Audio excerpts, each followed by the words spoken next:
अभी मैं देखूंगी मुंडा शासन व्यवस्था को। अभी जेपीएससी 11th जेपीएससी आने वाला है, उसके लिए इस शासन व्यवस्था को हम लोग एक एक करके शुरू से देखेंगे। तो आज का मेरा टॉपिक है मुंडा शासन व्यवस्था। इससे जो एग्ज़ाम में क्वेश्चन पूछे जाते हैं उससे रिलेटेड मैं आपको क्वेश्चन करवा रही हूँ। तो आपका पहला मुंडा शासन व्यवस्था में पहला क्वेश्चन है, मुंडा गांव के धार्मिक प्रधान को क्या कहा जाता है? तो मुंडा गांव के धार्मिक प्रधान को पाहन कहा जाता है। सेकंड क्वेश्चन है, कौन सा शब्द मुंडा को कहा जाना पसंद नहीं है? तो कोल एक ऐसा वर्ड है जो मुंडा लोग को कहा जाना पसंद नहीं है। थर्ड नंबर क्वेश्चन है, मुंडा शासन व्यवस्था में खूट का क्या अर्थ है?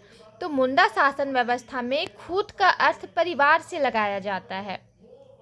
फोर्थ नंबर क्वेश्चन है, मुंडा जनजाति को प्रजातीय दृष्टि से किस समूह में रखा जाता है?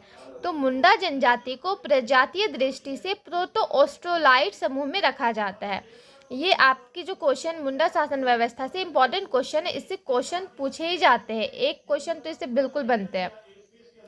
नेक्स्ट क्वेश्चन है, कौन सी जनजाति सिर्फ झारखंड में पाई जाती है?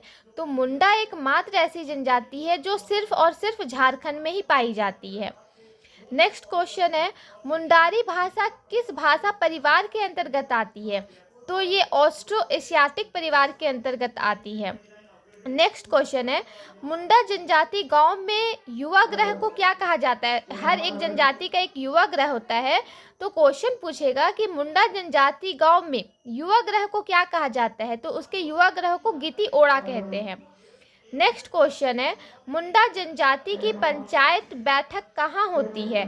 यानी कि हर जनजाति का एक पंचायत होता है, तो पूछेगा क्वेश्चन कि मुंडा जनजाति में पंचायत की बैठक कहाँ होती है?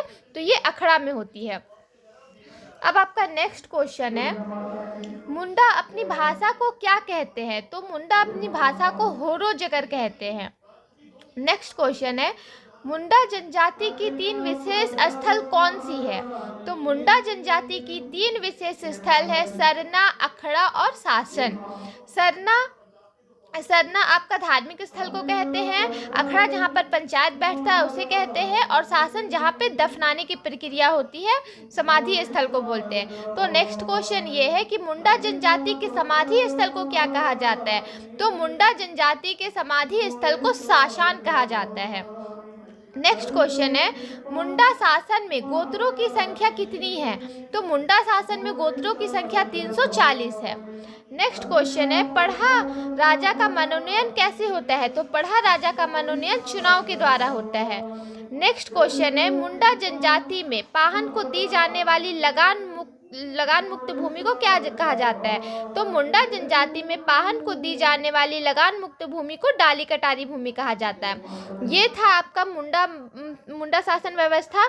अब नेक्स्ट हम लोग पढ़ेंगे नागवंशी शासन व्यवस्था। सीक्वेंस वाइज से हम लोग करते जाएंगे। ये मुंडा शासन व्यवस्था से एक क्वेश्चन तो इससे जरूर बनेंगे, आप बिल्कुल देखिएगा इस क्वेश्चन को।